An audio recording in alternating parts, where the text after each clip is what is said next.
2장 1절부터 7절까지의 말씀입니다.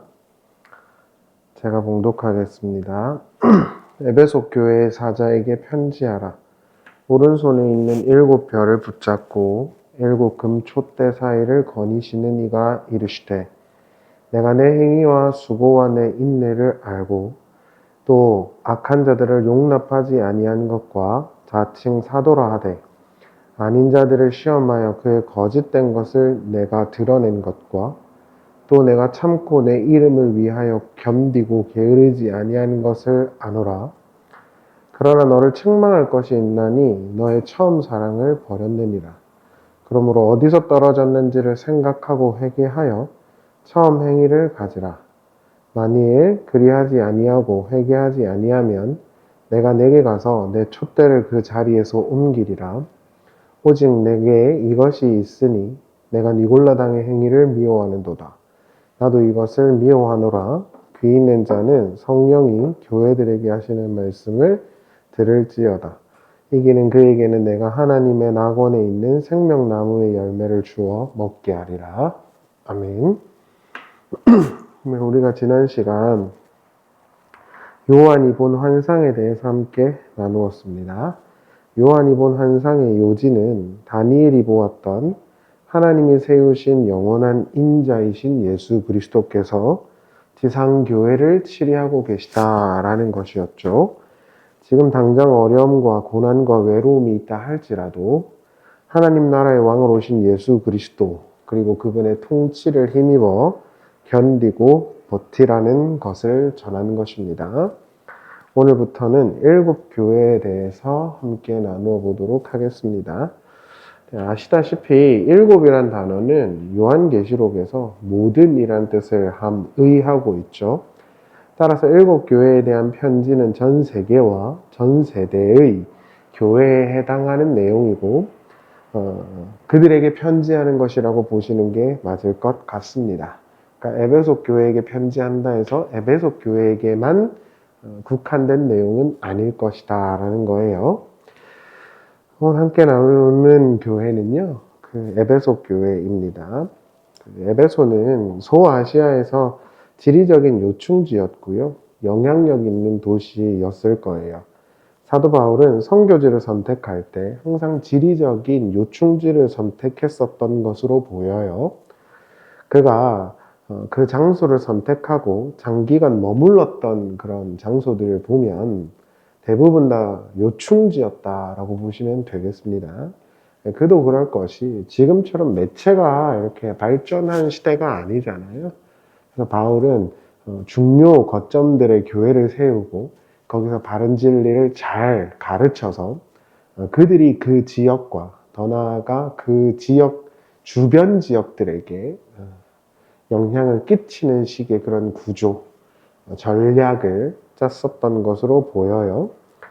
특별히 사도 바울이 아주 장기간으로 사역했던 곳이 어디냐면 에베소죠. 3년 정도 사역을 했고요. 그 유명한 브란노 서원도 여기에 있었어요. 그래서 그런지 교리적 기초가 확고했고 이단들을 배격했습니다. 특히 주님은 그들에게 니골라당의 교훈과 거짓 선지자들, 이단들을 배격했다. 그래서 잘했다라고 칭찬을 하시죠.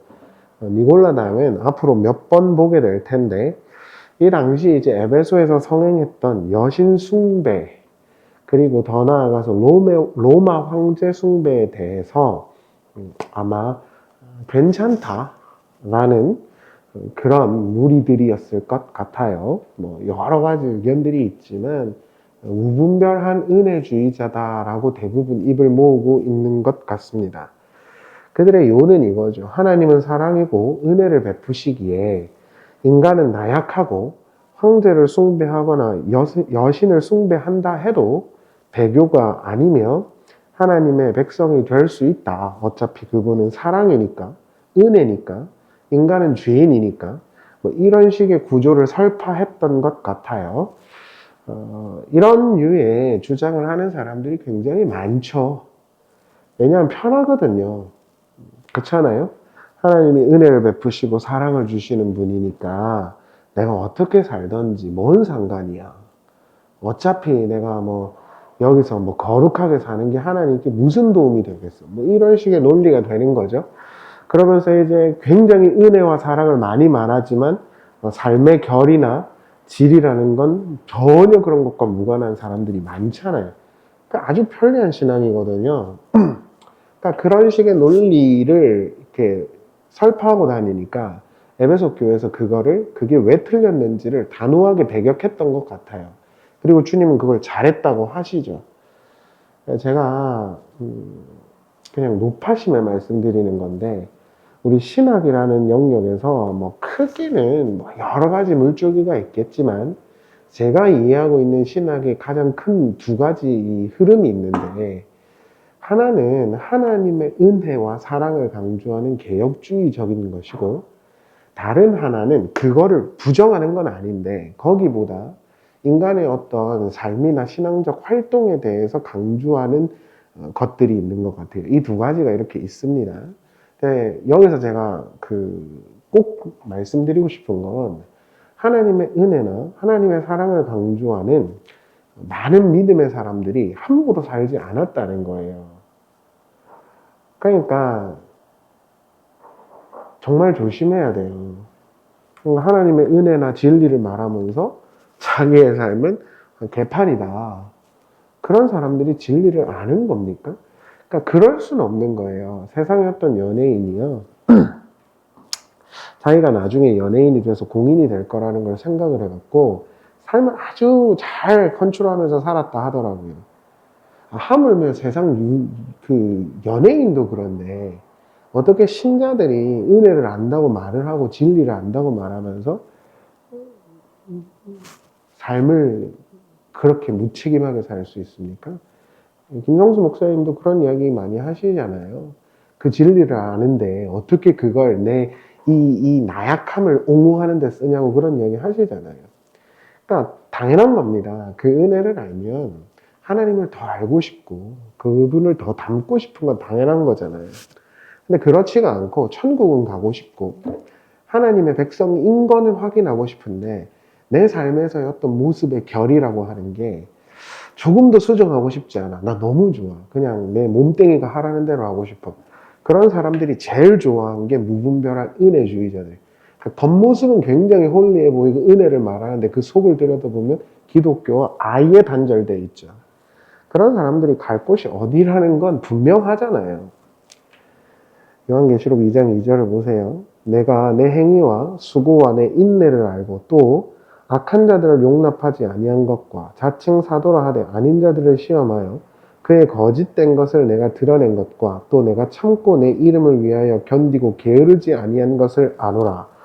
자, 에베소 교회는요, 교리에 대한 기초가 있었고 그것을 바탕으로 아주 상당한 활동도 했던 것으로 보여요. 그래서 주님은 칭찬하셨죠. 너네 행동, 수고, 인내, 그리고 이단에 대한 경계와 배척 다 칭찬한다라고 말했죠.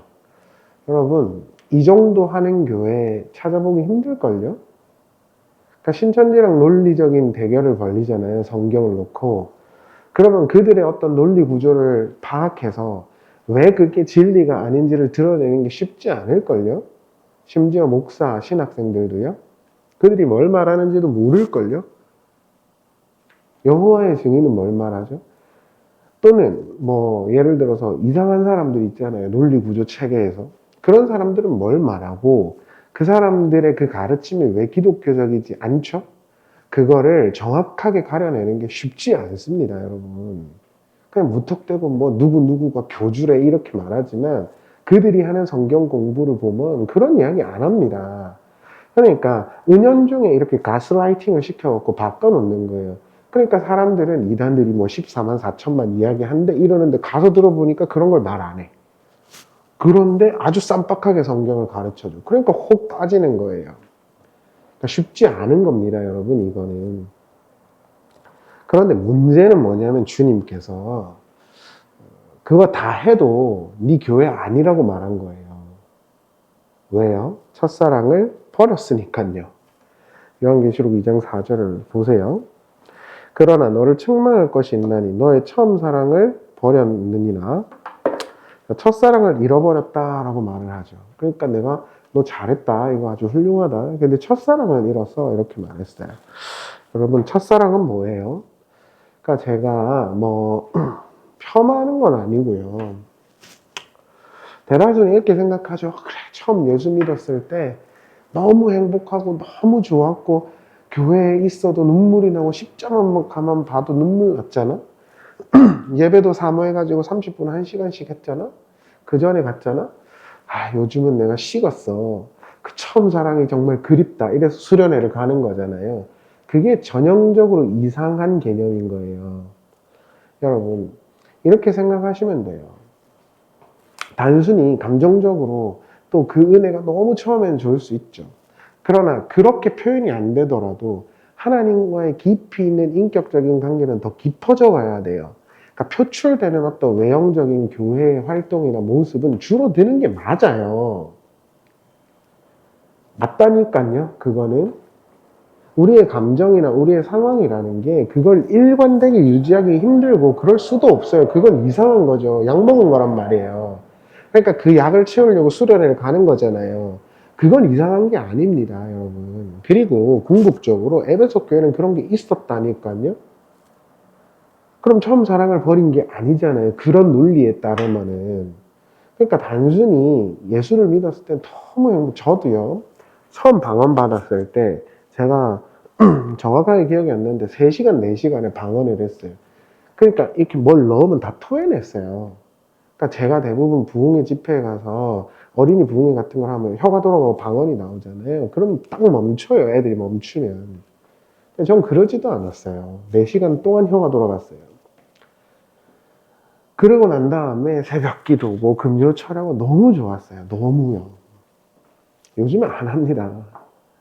그러면은 이제 제 주변에 있는 사람들, 아, 너 처음 사랑을 잊어버렸어, 이렇게 말할 수는 있죠. 그러나 그때보다 하나님께 대한 믿음과 감사와 연륜은 비교할 수 없을 만큼 깊어져 있어요. 그러니까 전 이게 당연하고 자연스러운 거라고 생각해요. 그 과정을 누구나 거치는 거예요. 그 프로세스를요. 그러니까 너무 열심히 하는 사람들 비판하지 마세요. 그렇게 하다가 반드시 이렇게 깊이 있는 곳으로 가야 되는 건데 그게 안 될 때 비판을 해야 되는 거죠. 어찌됐든 처음 사랑이라고 말하면 우리는 이렇게 순수하고 이런 걸 생각합니다만 그렇지가 않은 것 같아요. 왜냐하면 그랬으면 앞에 이야기가 맥락이 안 맞죠. 너네 수고도 했고 사랑도 있고 헌신도 있고 진리도 있어 이렇게 말한 거니까. 그럼 이게 뭐냐는 거예요. 계시록 2장 5절을 보실래요? 그러므로 어디서 떨어졌는지를 생각하고 회개하여 처음 행위를 가지라. 만일 그리하지 아니하고 회개하지 아니면 내가 내게 가서 내 촛대를 그 자리에서 옮기리라. 자, 여기서 우리가 꼭 기억할 건 첫사랑이라고 해놓고 첫 행위라고 바꿨어요. 그렇죠? 첫사랑, 첫 행위. 그러니까 처음 행위를 그들이 잃어버렸다는 거예요. 그런데 아이러니컬한 건 아이러니컬? 네, 흥미로운 건 예수님께서 네가 처음 사랑, 첫 행위를 회복하지 않으면 촛대를 옮기겠다고 말을 했다는 거예요. 왜 꼭 굳이 촛대죠? 촛대에 상응하는 헬라어 단어가 리크니아예요. 교회는 촛대라고 이제 우리가 지난 시간에 봤지만 이렇게 은유가 되잖아요. 그럼 굳이 왜 촛대라고 했을까요? 촛대의 기능이 뭐죠?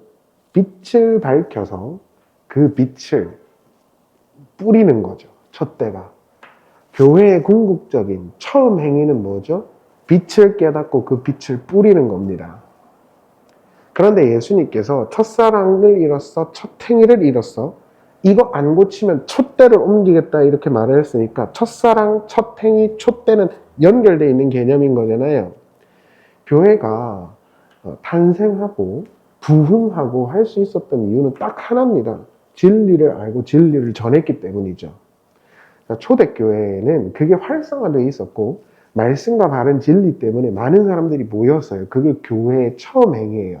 처음이라는 거, 여기서 첫사랑이라고 말하는 그 처음이 프로토스거든요. 근데 그 프로토스라는 건 그냥 뭐라 해야 될까요? 1시간 전, 2시간 후 이런 게 아닙니다. 최고 궁극적인 것을 말할 때 쓰는 게 프로토스예요. 가장 선재한 것, 가장 궁극적인 거 이런 뜻이에요. 프로토스는요. 리크니아라는 단어가 몇 번 안 나오는데 신약 성경에서 예수님께서 하신 적이 있어요. 그게 어디냐면 마태복음 5장 15절이에요. 사람들이 이렇게 등경을 비춰가지고 빛을 비춰가지고 이 상 위에다가 두지 밑에다가 안 둔다. 너네 빛이야. 이렇게 할 때 그 리크니아가 똑같은 단어예요. 그러니까 에베소 교회에서 처음 사랑과 첫 행위를 잃어버렸다라고 말하는 건 그들이 하나님의 그 진리를 가지고 그 진리의 빛을 비추고 흘려보내는 걸 안 했다는 소리입니다. 조금 더 원색적으로 말할까요? 교회가 지들끼리 잔치했다는 소리예요.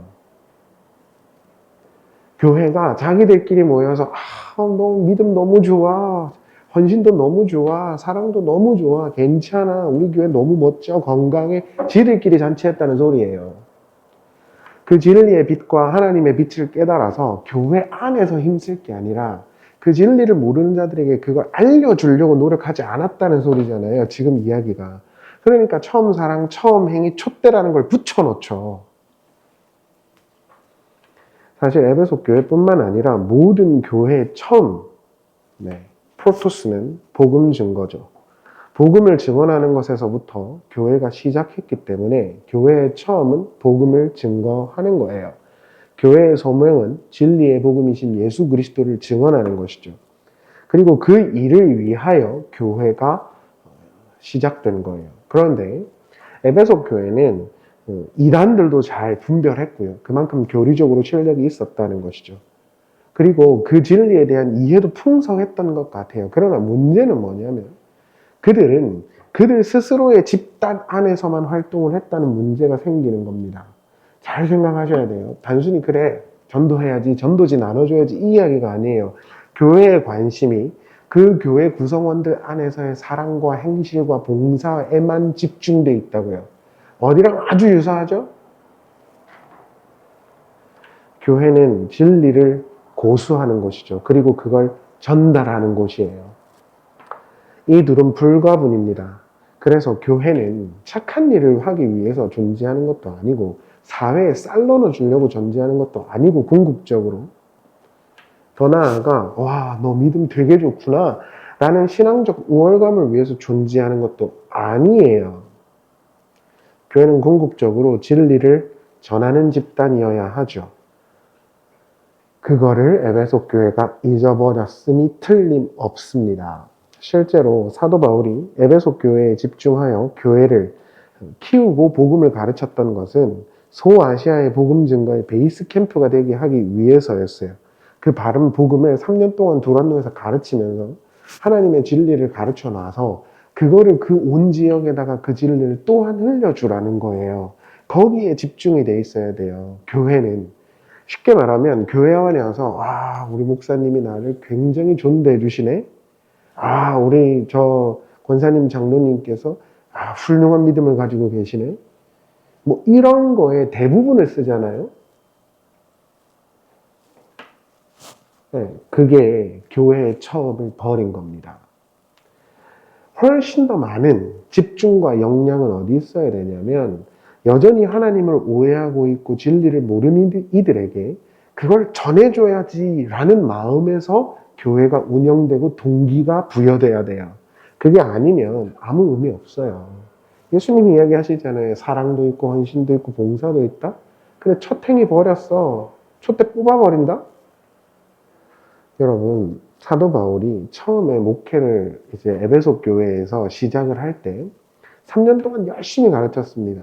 그리고 여러분들이 아시다시피 에베소는요, 거물 같은 목사들이 많았어요. 아볼로, 성경에 능통했죠. 그 다음에 사도 바울, 디모데, 사도 요한. 그러니까 뭐라 해야 될까요? 기라성 같은 목사들이 거기서 목회를 했단 말이죠. 그러니까 성경에는 아주 탁월했겠죠. 교리적으로도 탁월했고. 근데 중요한 건 뭐냐면 그래서 뭐 할 거냐고요.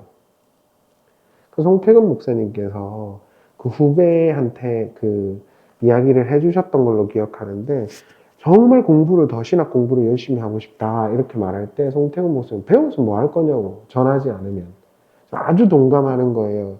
여러분 우리가 하나님의 진리와 성경을 더 왜 알고 싶죠? 그게 나의 영생과 관련된 문제라 그래요. 맞습니다. 그러나 그걸 알게 되면 내가 이 복음을 통해서 알게 된 이 진리와 자유와 해방감을 여전히 하나님을 오해하고 있는 자들에게 전해주고 싶다라는 생각이 안 들면 이상한 거라고요.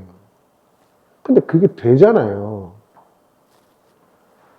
사도행전 20장 17절을 보실래요? 바울이 밀라도에서 사람을 에베소로 보내어 교회 장로들을 청하니. 자, 바울이 이제 선교 여행의 마지막 이제 자기의 목표 서바나를 가기 위해서 로마를 가려고 합니다. 사도 바울은 로마에 가서 죽는 게 목표가 아니라 땅끝까지 복음을 증거하는 게 목표였는데 이때 당시에 유럽인들은 서바나가 끝이라고 생각했어요. 서바나로 가기 위해서 로마로 간다고 로마서에 나오죠.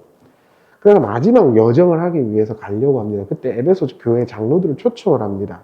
그리고 난 다음에 뭐라 그러냐면 유대인과 헬라인들에게 하나님께 대한 회개와 우리 주 예수 그리스도께 대한 믿음을 증언한 것이라. 보라, 이제 나는 성령에 매여 예루살렘으로 가는데 거기서 무슨 일을 당할는지 알지 못하노라. 오직 성령이 각 성에서 내게 증언하여 결박과 환난이 나를 기다린다 하시나 내가 달려갈 길과 주 예수께 받은 사명 곧 하나님의 은혜의 복음을 증언하는 일을 마치려 하면은 나의 생명조차 조금도 귀한 것으로 여기지 아니하노라. 이렇게 나오죠. 그 유명한 말씀이 여기 나옵니다. 나는 하나님의 복음을 증언하려 했고 너희들에게 3년 동안 눈물로 노력으로 봉사했다. 진리로. 그리고 이제 나는 복음을 증언하러 간다. 그 마지막 유언 같은 이야기를 들었던 사람들이 다름 아닌 에베소 교회의 장로들이었습니다. 어떤 교회도 마찬가지죠. 교회는 자기들끼리 모여서 신앙을 입증받고 아, 너 특별하구나 서로 위로해 주는 곳이 전혀 아닙니다. 그런 걸 열심히 하는 걸 제가 폄하할 생각은 없어요. 그러나 거기에 대다수의 에너지와 집중이 되어 있는 것은 문제라고 말씀드리는 거예요. 그래서 유명한 목사들이나 또 전통이 있다라는 교회 안에 가서 나는 특별해 라는 것을 얻고 싶어 하고 위로를 얻곤 하는 것이죠. 제가 김성수 목사님이나 로이드 존스나 에드워드나 게알디스 포스나 그런 사람들의 신학을 배우고 인용한다고 해서 제가 그들만큼 또는 제가 다른 이들과는 다르게 특별한 것입니까? 특별하면 뭐 할 건데요?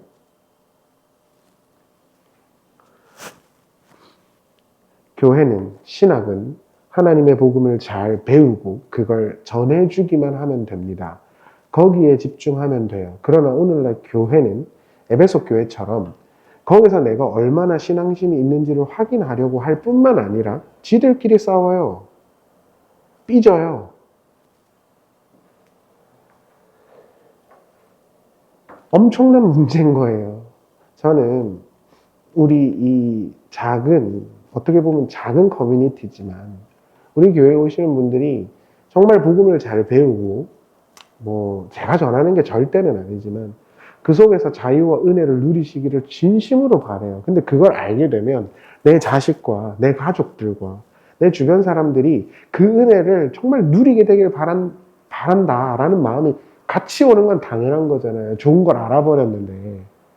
근데 그런 거에 집중을 안 하고 그걸 배우려고 집중을 안 하고 자꾸 쓸데없는 걸로 시비 걸고 싸운다는 거예요. 많은 교회들 대다수가요.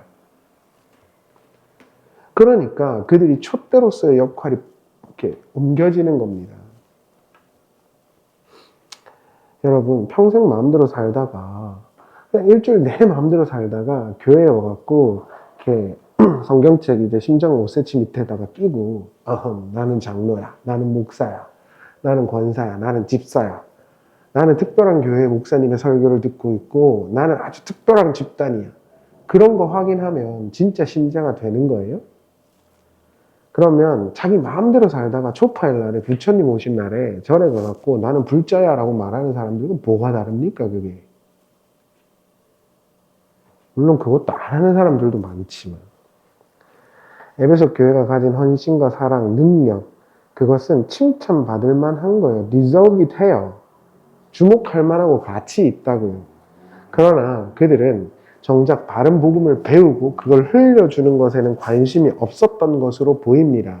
그렇기 때문에 예수님은 처음 사랑, 첫 행위, 촛대라는 걸 연결시켜서 이어준 것입니다.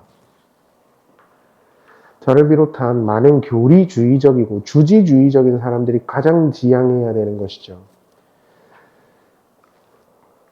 교리나 성경을 많이 알아야 하고 제대로 알아야 하는 이유는 내가 특별하고 그렇지 않은 사람보다 내가 특별하다는 것을 인정받기 위해서가 아니라 그 속에 생명이 있기 때문입니다. 그거 아는 사람 절대 성경 못 버려요.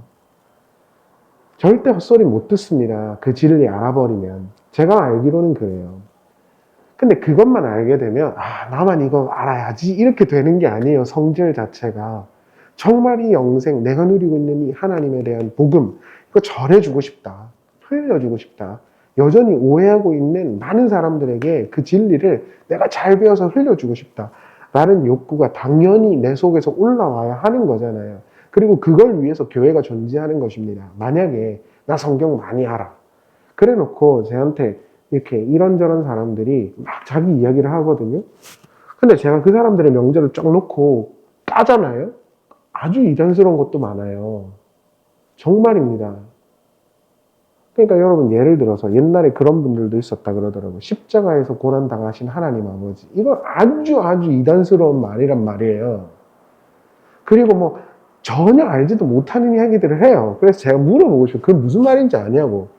그게 어떤 이단들이 어떻게 논리를 전개할 때 썼던 논지인지 아냐고 물어보고 싶어요. 근데도 그렇게 하죠. 왜? 내가 특별한 것 같거든요. 그걸 말하면. 그러라고 준 게 아니라고요. 자, 이렇게 말해도 못 알아들으시겠지만 그런 분들은. 예전에 작고하신 김성수 목사님의 설교를 듣는다는 분들을 종종 만났었어요. 그분들의 그 이야기 속에서 제가 아주 충격받은 내용이 하나 있습니다. 그게 뭐냐면 어차피 뭐 저 사람들이 천국에 가든 지옥에 가든 하나님이 결정하실 문제인데 뭐 이런 이야기를 자주 하시더라고요. 저는 이해가 되지가 않았어요. 그 말이. 그 목사님이 골방에 갇혀서 12시간, 13시간씩 성경을 공부했던 이유는 오해된 기독교를 제대로 전하고 싶어서 아닙니까? 그런 이들의 그런 분의 설교를 듣고 뭐 다른 사람들 지옥 가든 천국 가든 뭐 상관없어. 이 말이 나올 수 있다고요. 저는 도저히 이해가 안 되더라고요. 나는 특별한 사람의 설교를 듣고 있어. 그러니까 난 특별해. 거기에 심취돼 있어 보였어요. 물론 다는 아니지만 여러분 그게 성경을 많이 알고 그 은혜를 알고 있는 사람들의 태도일까요? 저는 그럴 수 없다고 봐요. 그럼 선지자들이 하나님의 복음을 듣고 왜 전했습니까? 예레미야는 18살에 맨날 빵 맞고 울면서 다녔는데 왜 복음을 증거했을까요? 그 은혜를 알아버리면 전하지 않을 수 없어요. 오늘날 한국 교회가 가지고 있는 형태도 에베소 교회와 굉장히 유사하죠.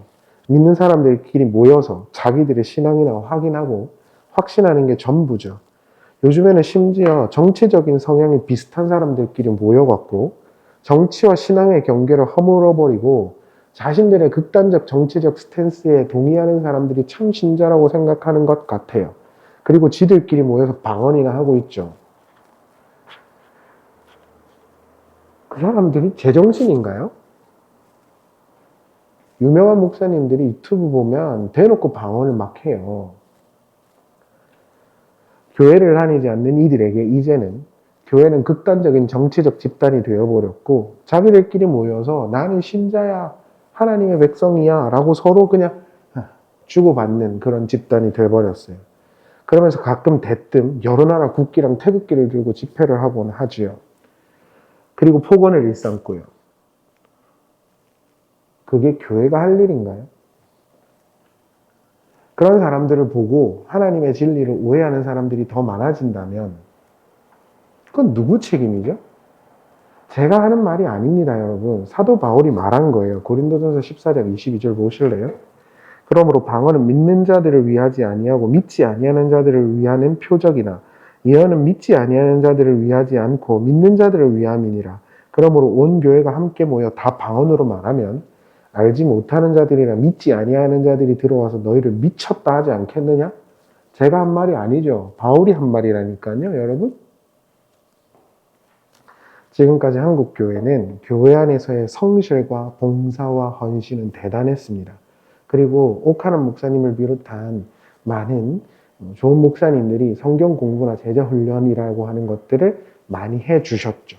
그래서 어느 정도 실력도 대단한 것 같아요. 그러나 그래서 뭘 하죠? 교회는 결국 진리를 배우고 가르쳐야 합니다. 신학도 마찬가지예요.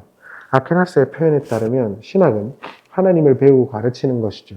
제대로 배워야 하는 이유는 그 속에 진리가 있고 그 속에 생명이 있기 때문입니다. 더 나아가서 그 생명을 아는 자는 그 생명을 흘려줄 수밖에 없습니다. 그걸 하라고 교회를 모아놓은 겁니다. 우리끼리 모여서 서로 위로해주고 칭찬해주고 박수 쳐주라고 교회를 만들어 놓은 게 아니라요. 거기 들어와서 와 나는 저 사람 설교 듣고 있고 나는 전통 있는 교회를 다니고 있으니까 에헤 말하고 준 게 아니고요.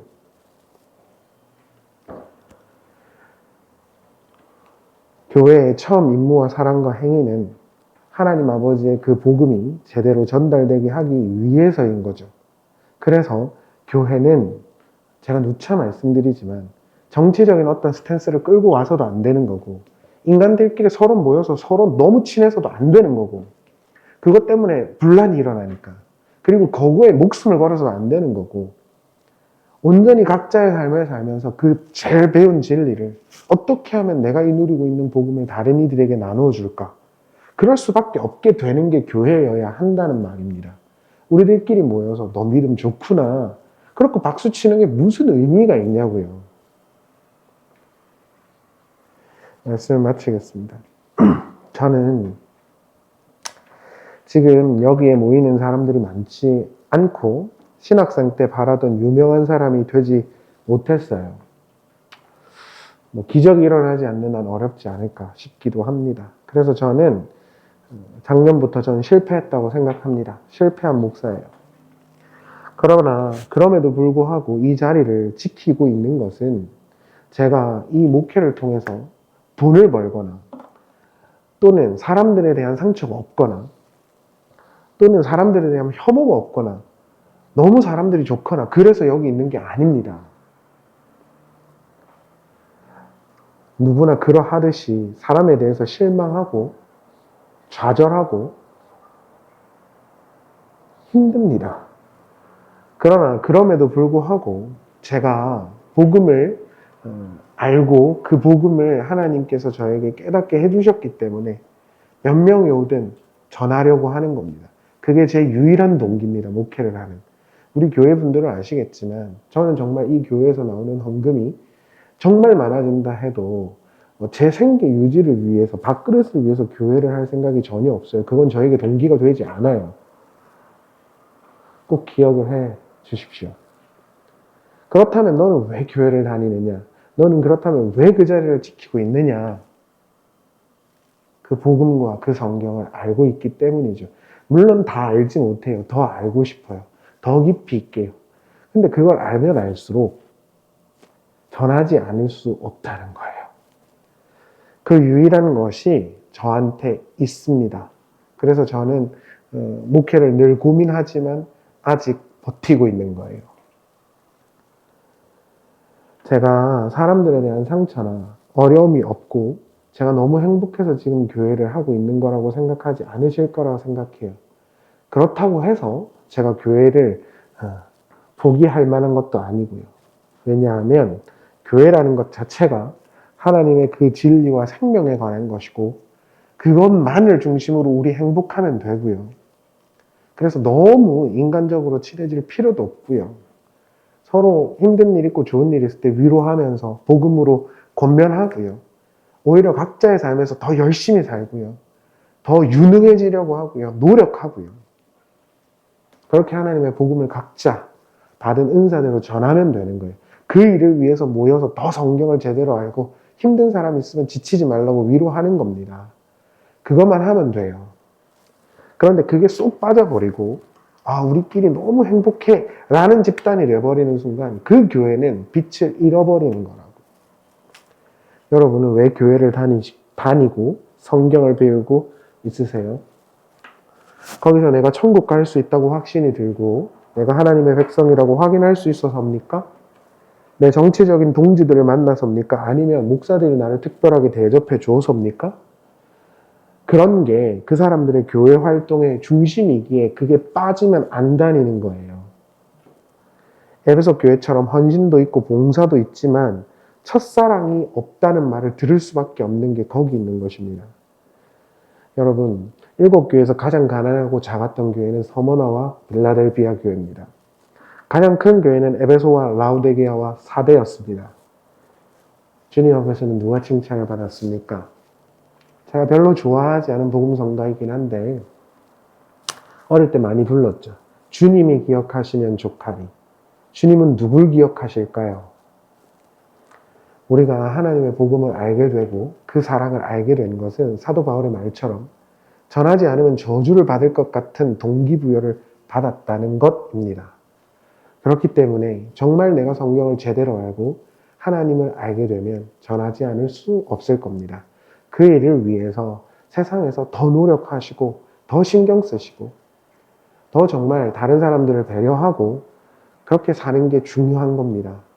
단순히 내가 천국 가니까 너무 좋아요가 아니라요. 그럴 때 주님께서 너 작지만 너 비록 부족할 수 있지만 귀하다 하실 것입니다.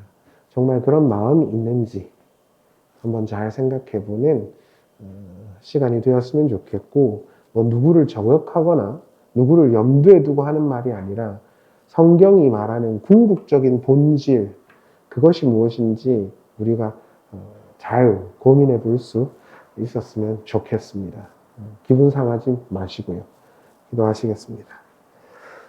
사랑하는 예수님, 우리가 하나님의 은혜와 복음에 감격해서 그것을 깨닫게 된 것은 먼저 그것을 깨닫고 감격한 이들 때문이었을 것입니다.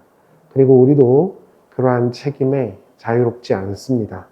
더 하나님을 알고자 하고 더 하나님의 성경과 진리를 알고자 하는 것, 그 속에 우리에게 유일한 평안이 있기 때문입니다. 동시에 그것을 알게 되어지면 전하지 않을 수 없을 것입니다. 단순한 열정이 아니라 하나님을 오해하고 있고 하나님을 잘 알지 못해 괴로워하는 이들에게 하나님의 바른 진리를 전해주고 그것을 통해서 하나님을 찬양하도록 하는 것, 그것이 우리가 받은 또 다른 사명인 것을 잊지 않게 해주셔서 사람들이 인정하든 인정하지 않든 주님 보시기에 인정받는 거룩한 교회들이 되게 해 주시옵소서. 예수님의 이름으로 기도하옵나이다. 아멘.